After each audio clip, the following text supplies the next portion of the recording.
Bueno, y hoja todas las petaña. todas las embarazadas, porque esta nota es para ustedes, o las que planean estarlo, porque de verdad, este es uno de los estados más lindos de la mujer, sin lugar a dudas. Yo creo que el sobrepeso o que la barriguita en esta época es lo menos importante. Pues es la bendición de uno traer un ser a este mundo y poder sentirnos además especiales y que nos consientan, eso hay que aprovecharlo. Pero cómo tenemos que cuidarnos, cómo podemos estar mucho mejor de salud, cómo podemos pasarle también a ese ser que tanto anhelamos tener a nuestro lado, pues como lo mejor a través de la alimentación. Y ya estamos entonces en compañía de nuestra nutricionista Margarita Martínez para que nos cuente cuáles son esos consejos para todas las embarazadas. ¿Qué se debe comer y de qué prescindimos en esta época de la vida? Que deberíamos empezar desde antes, porque el embarazo debería ser planeado en la mayoría de los casos, ¿cierto? Sí, idealmente que la mamá tenga un estado nutricional muy adecuado, porque dependiendo del estado nutricional de la mamá, pues entonces es el resultado del estado nutricional del bebé. Sí, que antes decíamos, por ejemplo, que la mamá sacrificaba todo su estado nutricional y que el bebé se nutría a expensas de lo poco que tuviera la mamá si tenía unas condiciones críticas nutricionales. Pero, por ejemplo, la evidencia dice que cada vez sufre más el feto y no la mamá. O sea, porque el organismo logra compensarse, pero entonces el feto comienza a sufrir, que es muy delicado. Ahora, tampoco es comer por dos. Usted está en embarazo, usted tiene otra vida, coma por dos, mijita. No, digamos que hay un aporte calórico que se incrementa en el segundo trimestre de gestación o después de la semana 10, que uno tiene que pensar en un incremento de unas 350 calorías adicionales durante ese segundo trimestre de gestación. Y es muy importante pensar en el aporte de proteína también, porque como estamos formando una nueva vida, ese nuevo ser necesita, para formar cada uno de esos tejidos y crecer y desarrollarse sanamente, que haya proteína, que es la que cumple la función formadora. Margarita, digamos que no nos vamos muy atrás, uno debería alimentarse bien todos los días, independiente de si va a estar en embarazo o no va a estar en embarazo, pero las personas y las mujeres que están planeando quedar en embarazo, ¿cuáles son esos alimentos que deben incorporar aun cuando no les gusten?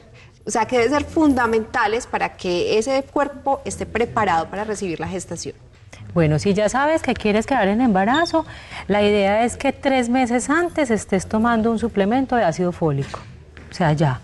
Debes ir a una consulta con el médico para que mire, por ejemplo, cómo está tu glándula tiroides, cómo está tu T3, T4, TSH, que digamos son unas hormonas que pueden generar unos resultados nefastos, por ejemplo, en el estado de salud del bebé, ¿cierto? Porque pueden ocasionar cretinismo si están alteradas, por ejemplo, pueden ocasionar alteraciones en la ganancia de peso, en el desarrollo, en la condición mental del feto.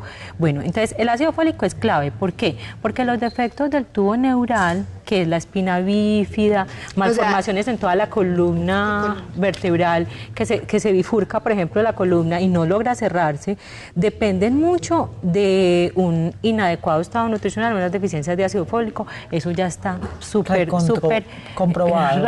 Recontra comprobado, como dices tú. Entonces, 3 meses antes, ácido fólico, suplementación. Ahora, cuando ya estás en el momento de la gestación, aunque te hayas alimentado bien y seas una mujer muy bien nutrida, tenés que pensar en tomar un suplemento de hierro y también en un suplemento de calcio. Pero lo que pasa con el suplemento de hierro es que hay muchas mujeres que manifiestan que entonces les pone durito el estómago, claro, que no les funciona igual. Hay un tipo de hierro que ocasiona muchísimo estreñimiento. No le pasa a todas, pero hay otras formas de hierro que cada vez, digamos, tienen efectos menos agresivos con el intestino. Tú mencionabas el tema de incrementar las proteínas, pero yo sé que aunque para muchos el hablar de proteínas es algo natural, pues para otros dicen, no, y si soy vegetariano, sí, son las proteínas. O si soy vegetariano, entonces si soy vegetariano no voy a poder formar un feto. ¿Qué tipo de proteína? Porque no todas las proteínas son de origen animal. Hay proteínas también de origen vegetal y que uno puede lograr hacer muy buenas mezclas vegetales, cuidando lo que pone en el plato. Pues una mujer vegetariana, por ejemplo, para que fuera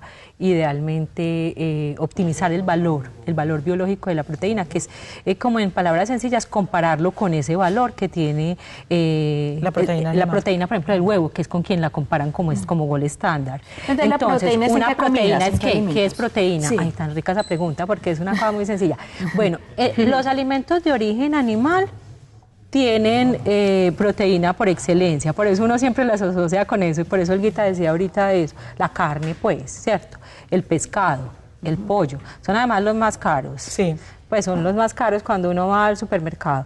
Bueno, pero hay el huevo, por ejemplo, que es una muy buena fuente de proteína y que es mucho más económica de adquirir.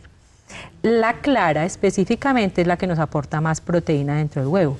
Por eso en algunas dietas especiales aumentamos la cantidad de claras del huevo. 3 claras y una sola yema. Hay gente que se come 4 claras en la mañana y separa la yema y la guarda para otras preparaciones porque la usan específicamente como para mejorar ese aporte de proteína y tiene una proteína óptima, la ideal, la que tiene el mejor perfil con los aminoácidos que uno necesita. Bueno, entonces eso es, por ejemplo, las proteínas de origen animal. También está en la leche, ¿cierto? También. Que hay gente que no come carne y come lácteos. Hay gente que ya no quiere la leche en el yogur, en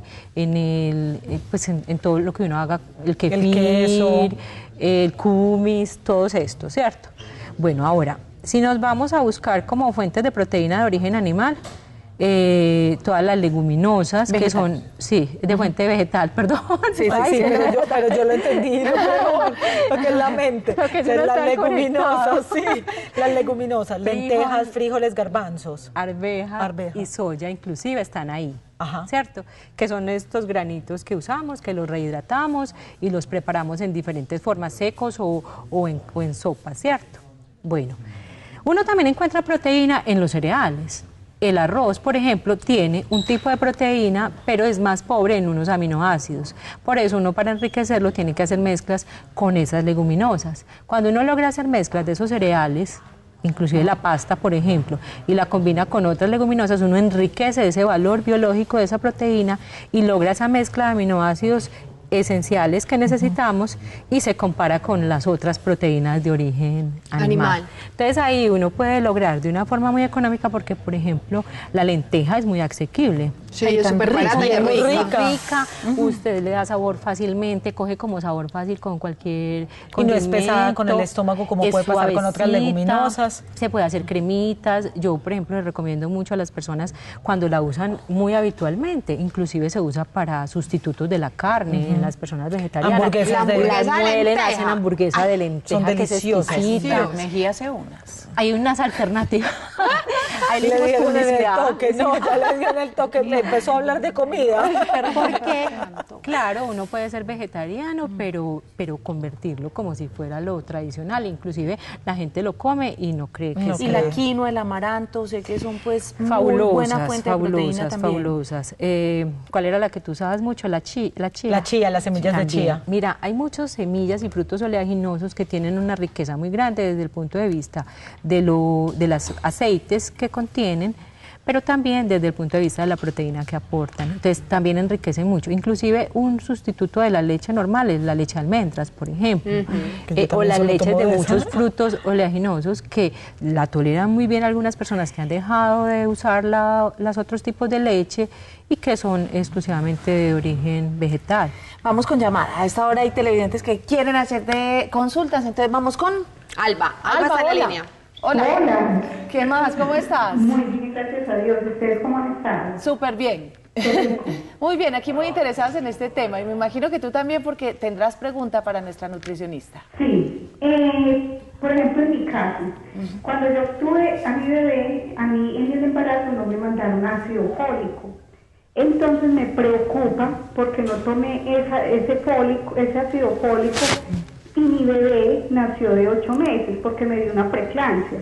En este momento mi hija tiene 18 años, pero la noto demasiado bajita de peso y de estatura. Entonces quisiera saber si eso tuvo que ver de pronto con la mala...